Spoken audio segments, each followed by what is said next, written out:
Hey all, Bree from the No Guilt Mom podcast, and I have got a gift for you this holiday season. If you love the No Guilt Mom podcast, and I mean love the No Guilt Mom podcast, then tell us about it. Leave us a review, and you can be entered to win a No Guilt Mom gift card.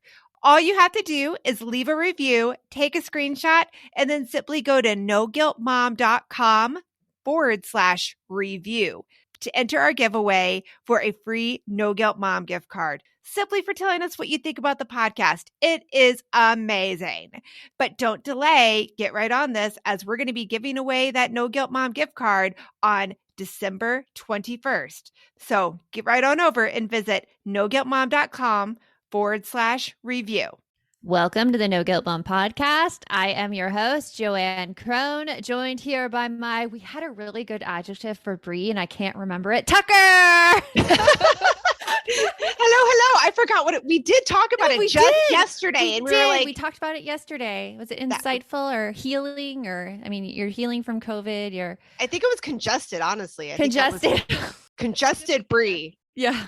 There's a lot of congestion going on right now, but congested Bree. You said you did have to tell me this morning. You're like, I gotta go take a decongestant. I can't breathe. Well, I was gonna say, like, every time we've been recording over this past couple of weeks since I, am healthy enough to actually be back on, I have to constantly mute my mic so I can try to breathe. Cough.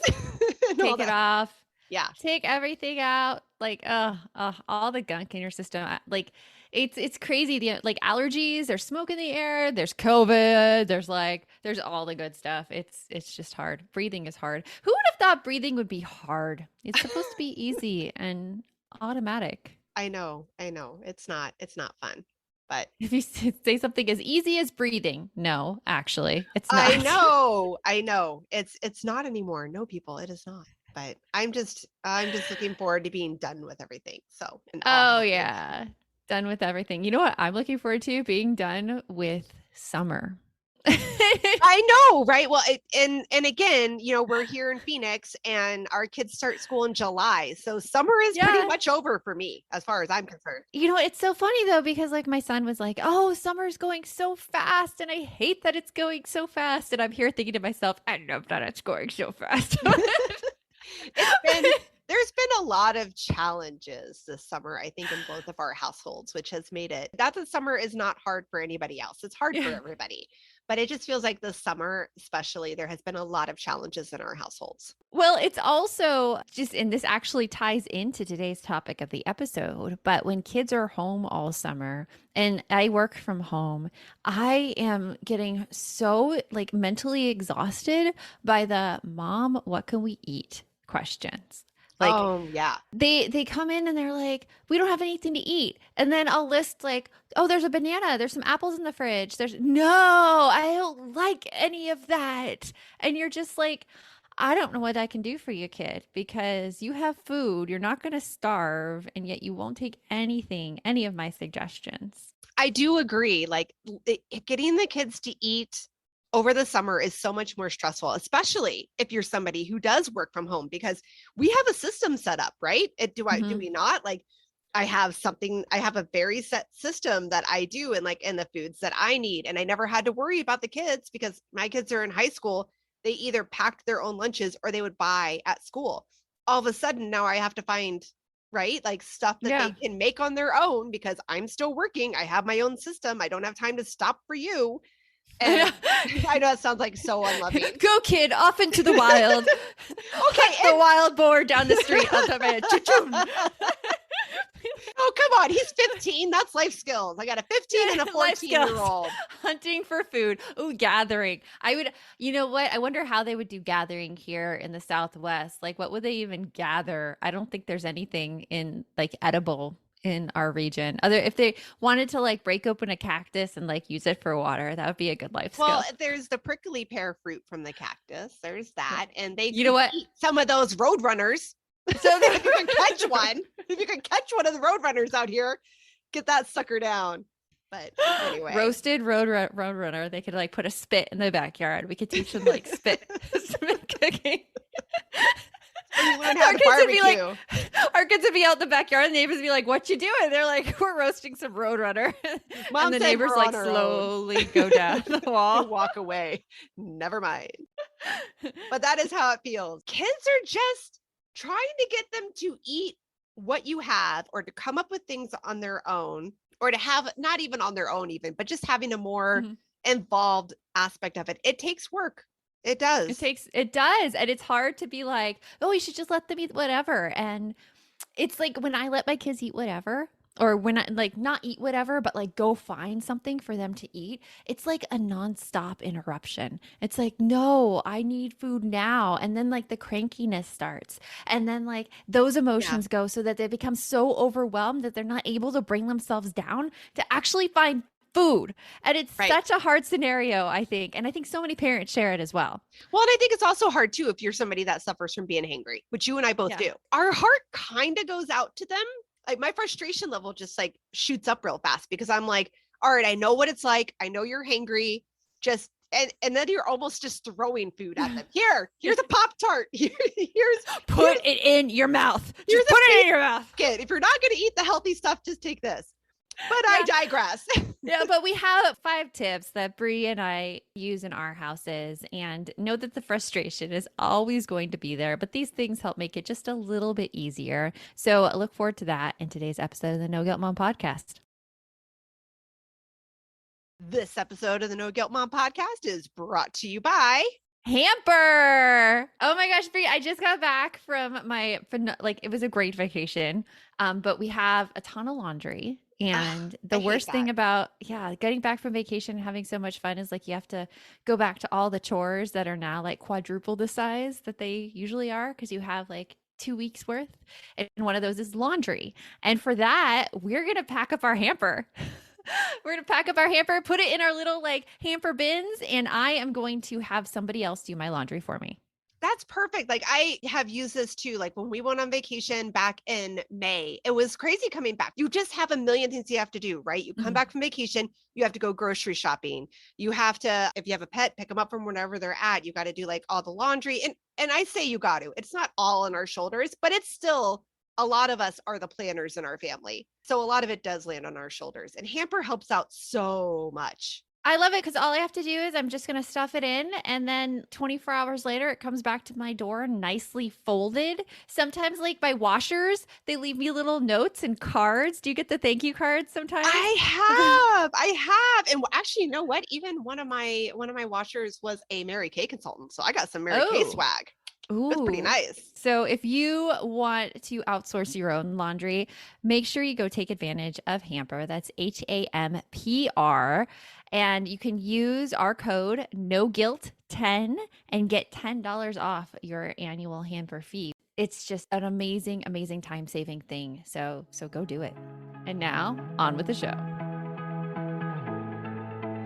You want mom life to be easier. That's our goal too. Our mission is to raise more self-sufficient and independent kids, and we're going to have fun doing it. We're going to help you delegate and step back. Each episode will tackle strategies for positive discipline, making our kids more responsible and making our lives better in the process. Welcome to the No Guilt Mom podcast. Okay, so eating is such a emotional subject in my home.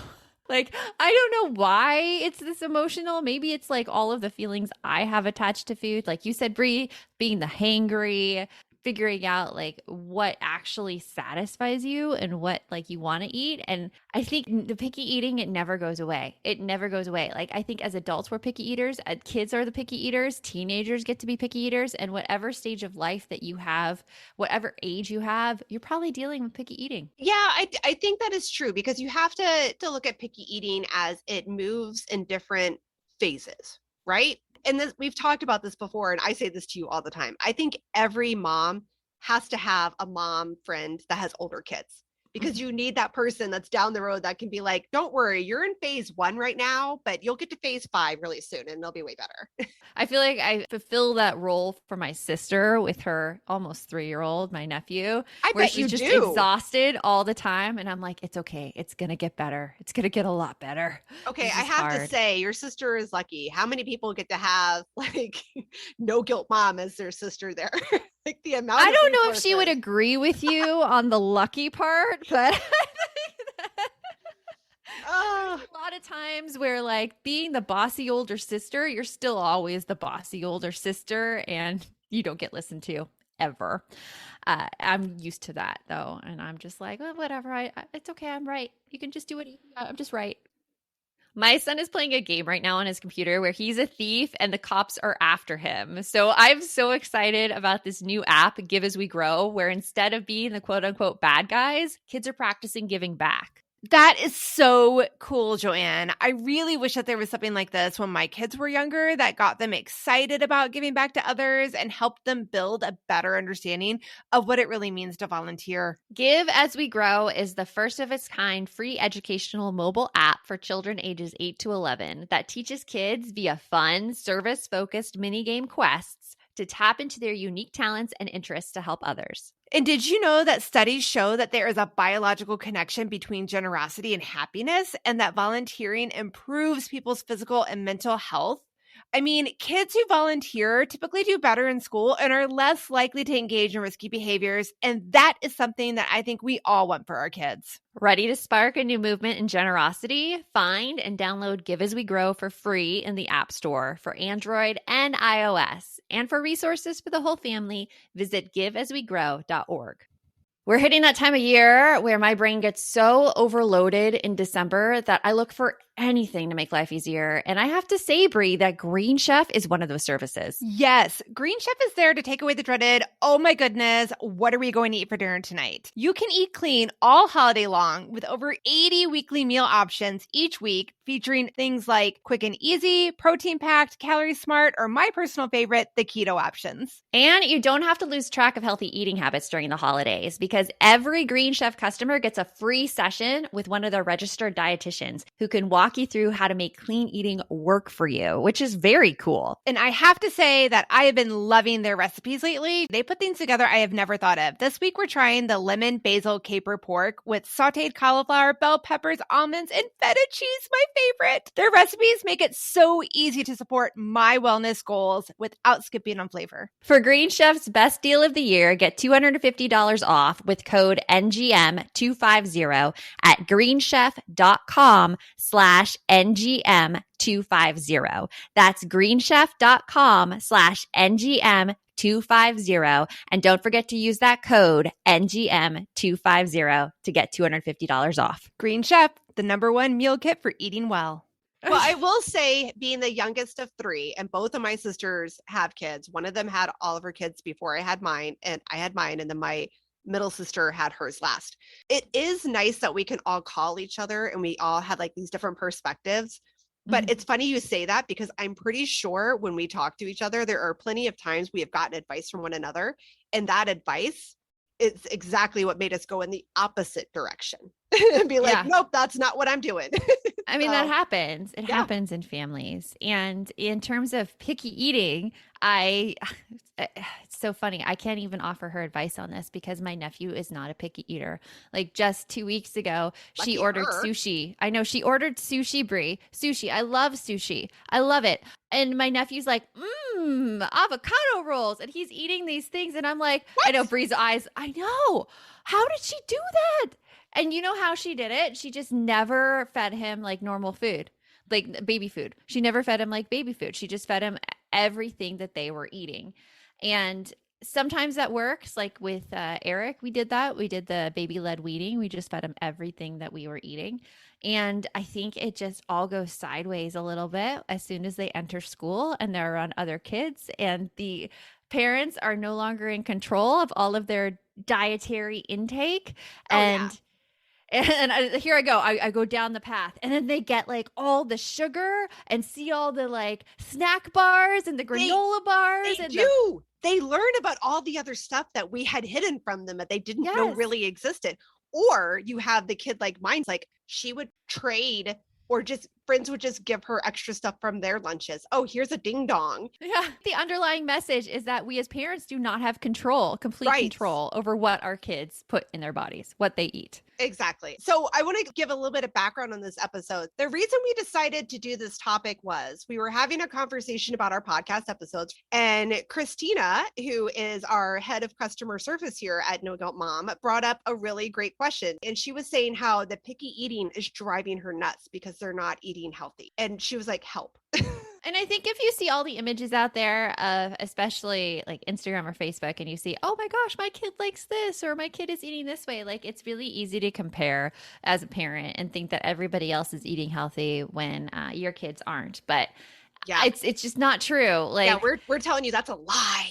it's a lie. If your kid goes to school, if your kid has friends, they are probably all kind of eating the same kind of things, same kind of food items. And I want to take that weight off people's shoulders that it is not indicating anything that your kids are being a picky eater now. Most kids prefer sweet stuff, like infants do, all the way up to toddlers. They prefer the sweet. And so they go for the sweets versus the ones that have more in-depth flavors and are more savory. And that's just a taste that needs to be developed. So there's nothing shameful there that they're being a picky eater. Like everything is as it should be, is really what I want to get across.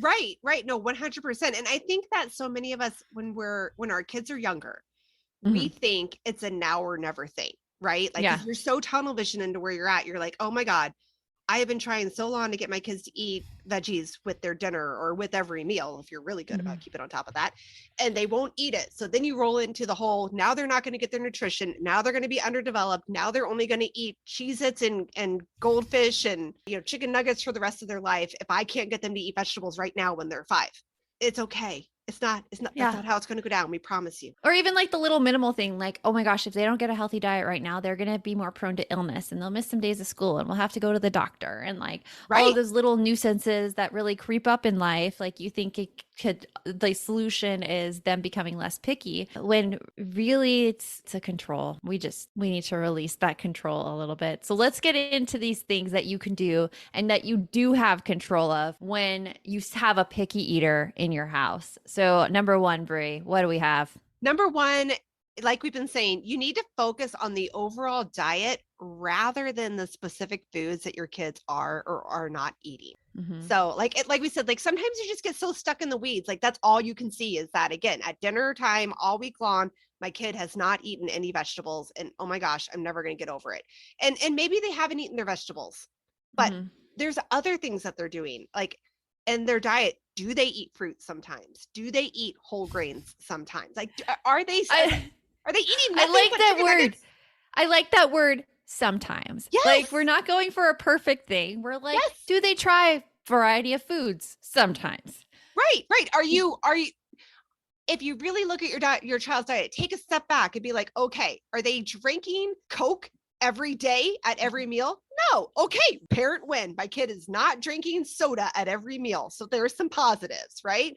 I mean, there are positives. You just have to take that step back to look at what is working. Yeah. Something that I found that made my life easier, not worrying so much about my kids' picky diet, which is going to be kind of an unpopular opinion, but we used to eat out a lot. We used to order DoorDash a lot. And whenever we order DoorDash, it's like, hey, what do you want? Oh, let's pick the kids' meal, which is like some form of cheese. Yep. And a soda. And that was what they were eating. Normally a dessert And too. normally a dessert. And I found it easier when we started cooking more at home. And I had to be the one to start cooking more at home because I physically felt ill with the stuff I was eating out. But it wasn't until we started cooking at home where I had one meal for the entire family that they actually started trying more of a variety of things. Because when you go out, they stick to the same cheese-based crap. And when you're in, you can expose them to more stuff because that's all there is. I think it's just like anybody else with the whole, like, just being afraid of trying something new. That's what it is. So like every that is human nature to have some fear about trying something new. So again, like just They take stick that, with the familiar. try to take that step back and look at like, is it really as bad as I think it is? What's tip number 2?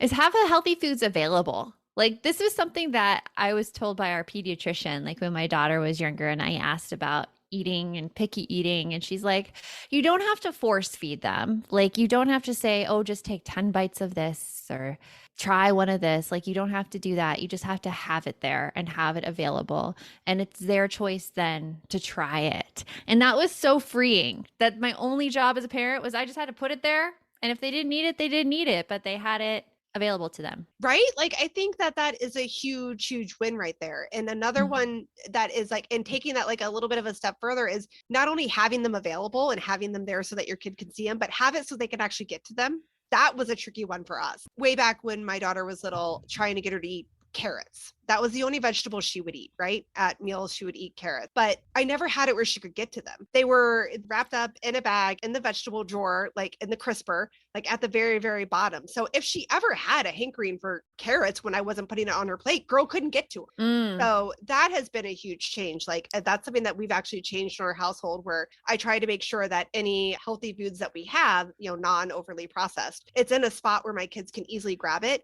Or I make it into easy to grab, like little things. Like sometimes I'll do like a little baggie of granola so that they can grab that instead of a Quaker bar, I think visually appealing is really important too. It makes me think of in our house how I love having like fresh pineapple around. I love grapes. Oh, yeah. But when grapes are like in the bag still from the grocery store, stuffed in the produce drawer, I forget about them. Like I don't even eat them. I'm like, and then you open your drawers, you're like, oh yeah, I bought grapes.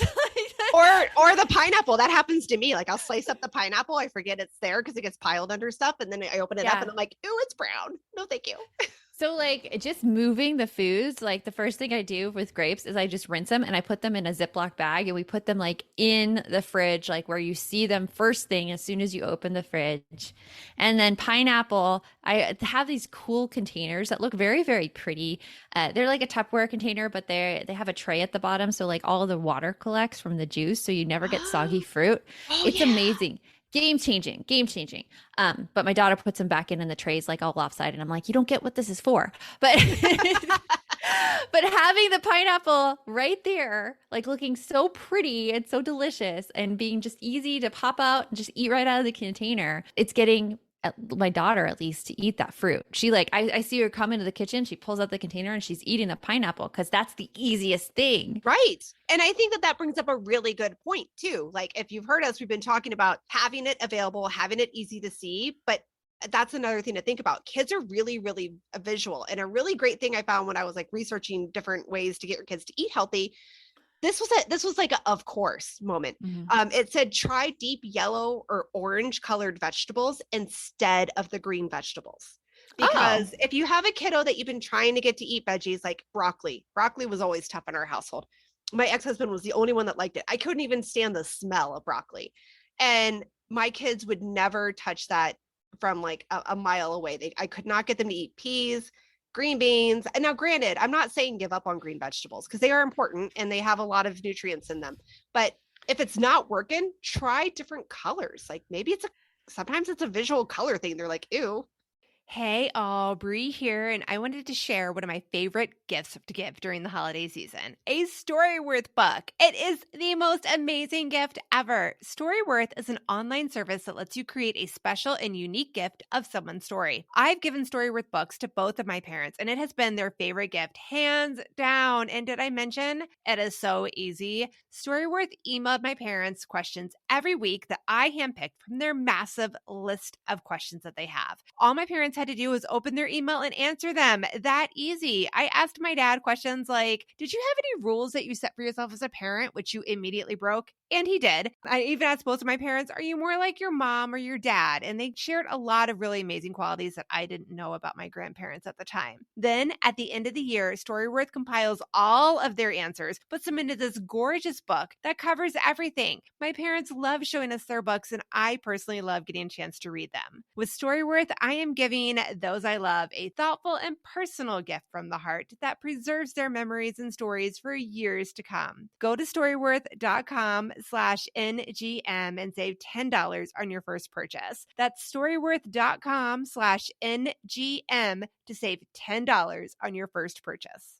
This message is sponsored by Greenlight. It is so hard to raise kids who know how to manage money. Bree, right now, my kids are all about earning money for presents. My daughter wants to get presents for all of her friends, and my son is doing a Secret Santa with his friends. Oh, I hear you. And if you're looking to raise kids that are financially responsible, we have got a lifesaver recommendation for you that you need to check out. It is Greenlight. Greenlight is a debit card and money app made for families that gives kids and teens an easy and fun way to gain financial literacy, all while giving parents peace of mind. You can send instant money transfers, automate allowance, and even keep an eye on kids' spending with real-time notifications. Meanwhile, your kids can begin their journey towards financial autonomy by learning how to save, invest, and spend wisely. So sign up for Greenlight today and get your first month free when you go to greenlight.com/NGM. That's greenlight.com/NGM to try Greenlight for free. Greenlight.com/NGM.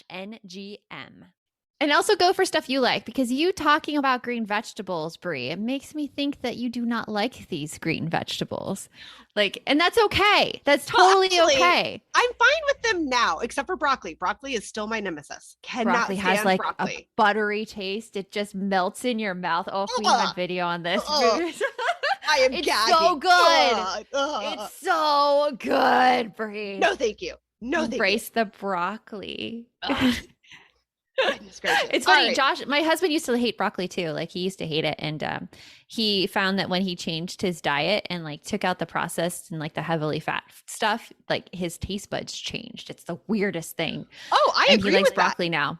Well, okay. So I do agree with that. You know me, I love the Whole30 and I do that a couple times a year. And that did definitely change a lot of my taste. Broccoli is still not on the list, but Oh, poor broccoli. I will do zucchini, and I love a lot more of the fresh, roasted veggies now. But okay, let's move on. The discussion of broccoli is making Brie a little queasy. Oh, poor Okay. broccoli. I No. know. Ugh. Brie Broccoli Tucker. Oh, I no. won't use that adjective. I promise. No. No. It has that alliteration, Brie and broccoli, though. It's really hard to pass up. I know. Brie is here gagging. Oh my gosh, we have to publish this video. No more. Okay, I'll stop. No I'll more stop. broccoli. I'll stop. Next I'll tip. stop. What's the third one? What Okay. can you? This was a big one in our household, and I got this from my doctor. And again, when I was a young mom, I had to get it from the doctor. Now I'm of course, dipping sauces go a long way. Mhm. Seriously, let your kids dip their food and stuff, and I bet they're going to be more willing to eat it. Yeah. Right? Yeah. Anybody- yeah. In your are there any fruits or vegetables that you like dipped more than regular? Carrots and ranch or hummus. That's Oh, good. My kids aren't on board with that, but you know what? Ketchup is my son's universal food eater. If he doesn't like a meal, he goes to the fridge, he pulls out the ketchup bottle, and he dips every single thing in ketchup. But you let him do that, and that is Yeah. great. It's how he has decided to deal with it, and that's perfect. Yeah. So we may like the taste as adults, our taste buds change, and we are now okay with things that have less sauces on them and that we're getting more of that flavor. But for our kids, that may not be something that they're willing to try, I mean, I say as an adult, I do that with salsa. I'll put salsa on everything. Oh, Green yeah. tomatillo salsa, I'll put that every single thing I'm eating. Eggs in the morning, tortilla, everything. So Well, I salsa's think delicious. as an There you adult, go. it's good. Salsa's works for everything. delicious. Yes. It's delicious. So number 4, we have get kids involved in the shopping for groceries and preparing meals. Now, this is a double-edged sword because sometimes we have to in our house limit our kids' involvement in groceries and meals because it drives me and my husband crazy, because they'll go to the grocery store and it'll be a constant gimme or negotiating for, hey, I ate all of this week. Can I get this big box of Cheez-It Grooves or whatever? But getting them involved in the process helps them start thinking about what they're eating and what they're putting in their body. My daughter has a lot of kind of stomach issues. She has a sensitive stomach like I do. And Mhm. so she started trying out new foods and seeing what makes her stomach not feel the greatest and what makes her stomach feel good. And now she gives us input in what we're eating each week and what she likes versus like what we have planned. So, right. I think that makes a big difference. And because again, like if kids get to have a little bit more of a say in it, then a lot of times they're more willing to do it because they're like, I got to have a say in it. And in some households that might look like, we're here in the fruits and veggies section and, pick your fruits and veggies. And in some other families that might just be pick whatever fruit you want instead of making them pick between fruits and veggies. It just kind of depends, like feel it out, figure it out. But kids are more willing to try with what they get to actually pick on their own, which I think is a huge deal. And you know what I'm going to say on this one? It's a little scary. TikTok has been amazing for my teenage daughter who is a very picky eater. She has really opened her palate finding dishes on TikTok that people are like say is so good. And she's like, oh my gosh, mom, 1,000 people liked this video. I now have to go try, buttered chicken, and something she would have never touched years ago. And now she's like all willing to try it. So it's amazing how it works that way. Yeah, it's crazy. But you know what? We also have a really good episode, the No Guilt Mom episode 135 with Katie Kimball. She has Kids Cook Real Food. And that's a really great episode about the benefits of having your kids learn cooking skills in the kitchen and how that can get you into how to have your kids help out with cooking. Yeah. And if your kids are resistant, just having them in the kitchen with you, like I tell my kids all the time, I'm like, hey, I'm lonely. Can you just come talk to me? And then as they're talking to me, I'll be like, hey, could you rinse this off for me? Or my daughter likes to bake. And so she's like, can I bake some cookies while you're making dinner? I'm like, sure, you can bake some cookies while I'm making dinner. And she's seeing what I'm making. And I made a romesco sauce, which is just roasted red peppers. And she's like, ooh, that smells good. And I'm thinking, yeah, it smells good. It's good food. It's good food. And I'm like, oh yeah, we're having that for dinner. Yeah. I think that is phenomenal. And I like the sneakiness of it too. It's very sneaky. It's very sneaky. Sure, anytime I can be sneaky. Sneakiness works. It does. But okay. It does. All right. Number 5. This is my absolute favorite one. What's number 5? Don't stress over it. Let it go. Seriously. Stressing over how many veggies your kids are getting in their bodies, it's not going to do anybody any good. It's just going to make your mealtime miserable for you. Right. For you as a parent. Right. Like just let it go. Like so we have our No Guilt Mom mindsets, and I love our mindsets, and I like trying to tie things back whenever I can. And I felt like this one was really relevant. Mindset number 4 says showing love for my family doesn't mean I have to do everything. That means that it is not solely your responsibility to make sure that your kids are eating everything that they possibly could and or should. Like it's not all on you. We release you of that guilt. It is not you. And it's so hard because I think a lot of moms in particular are judged based on what their kids eat or what their kids are willing to eat. I mean, you heard it a little bit with me saying how impressed I was with my sister and her son. She had no control over that one. Like really, if we're looking at it, it's her son's taste buds. And it's like moms are just so judged for this. And it's something that I think we need to release ourselves from, and we need to be like, you know what? This is not my priority. My kid's going to be fine. Yeah. Is my kid happy and healthy? Yep. Okay, great. They don't have to be the kid that eats all the colors of the rainbow every meal. Happy's a relative term, really, too. You can tell we're dealing with teens right now, the moody teens. Happy is a relative term. It's subjective. And happiness is like a relative thing that I think we also put pressure on ourselves for. I'm thinking of a card I saw for Mother's Day. It's like, oh, the best moms have happy kids. And I'm like, screw you, card. As my kid is tantruming over here in the aisle of Target. Okay. Let's take the step back on the happiness though. Overall, are they in general a happy child? Overall, is their life okay? Then there you go. But I mean, and another thing I want to remind you of, like, again, think about what you ate as a child. Did you like to eat the veggies all the time? Were you a very healthy eater? Probably not, right? Like a lot of us grew up in the 80s. I did not know you could make a dinner without boxed food as a child. We had a lot microwave dinners, and we used to put cheese on a lot of things. And Brie, cover your ears. I put cheese on broccoli. You said the word again. Oh my God. I said the word. It is broccoli. Right? And now you eat healthy. So it will come. There will be a point where your children will start eating better. And like, even though we grew up eating all that crap in the 80s, we're still fine. Like, I went to college. We're successful. Like, I think we're okay. We are. And there's so much stigma around food and everything. And it's so different all around the world that it's not something that's worth worrying about. For instance, just to make everybody feel better, did you know that American bread wouldn't be called bread in Germany because they have bread laws where you can't have so much sugar in bread? And I've American bread has heard. too much sugar for it to be considered bread. It's like a dessert. Don't stress over it, people. Your kids will eventually eat better. It'll happen, but don't put it all on you. We release you of that guilt. It's not your job. We release you. Yes. Have a magic wand. Blah! So going over the 5 tips again, the first tip is to just focus on your child's overall diet rather than the specific foods. Like, just take that step back. Have healthy foods available, make them pretty, and put them right at the front of the fridge. Don't be afraid of dipping sauces. They really help out in a lot of ways. Like cheese on broccoli. Number 4. Get kids involved in shopping for groceries, and even if you need to be a little sneaky in getting them to help prepare meals. And then don't stress it, people. You don't have to force it. They will get out of their goldfish and chicken nuggets phase. It's going to happen. So until next time, remember, best mom is a happy mom. Take care of you, and we will talk to you later. Thanks for stopping by.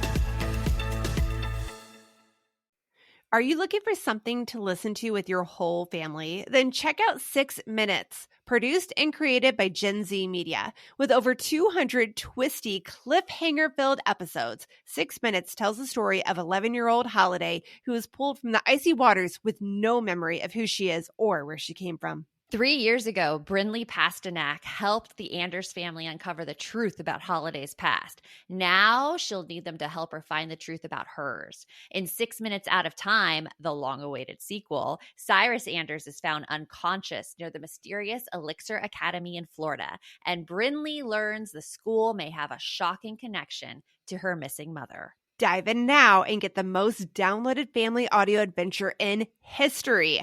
Follow 6 Minutes wherever you get your podcasts. You can listen early and ad-free with the GZM family subscription.